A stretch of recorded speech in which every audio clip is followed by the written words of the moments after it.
Well, a big hello and welcome to the Leadership Liftoff podcast, episode 0. Welcome. You're in early.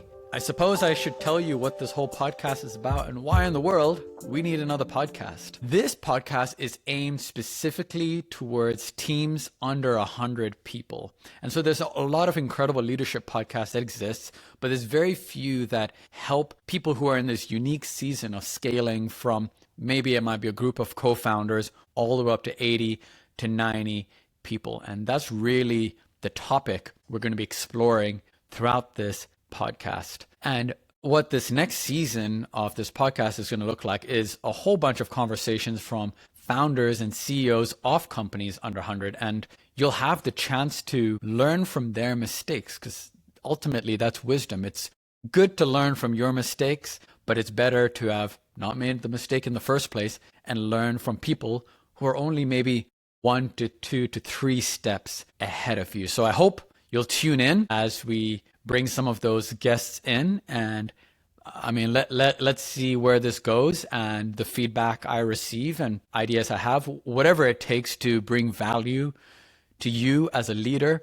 of teams under 100. I will do my utmost to do that. So a little bit about myself. My name's Anugray.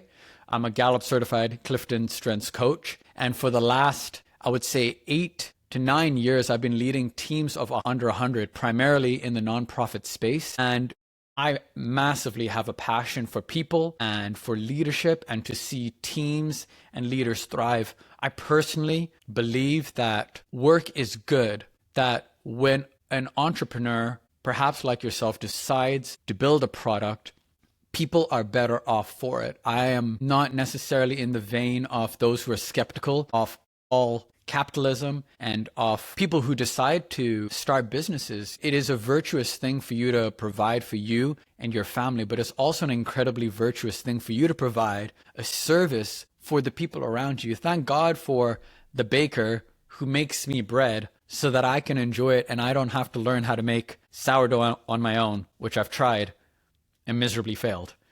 This is the virtue of business. And so I'm massively passionate about helping teams and leaders and organizations be all that they can be to create a great workplace for people to be in. I believe that leaders have a strong ethical responsibility to do the best that they can with their team, to create an environment where you're bringing out the best in your team. It's a little bit about Leadership Liftoff and myself. I hope that you'll tune in next week as I release my first episode with an incredible individual. And I know that conversation with that founder is really going to help you. And so why don't you tune in next week? Send it to other friends and other founders of companies. And let's make work an incredible place to be in and do whatever we can to bring out the best in our people and ultimately serve our community better. See you next time.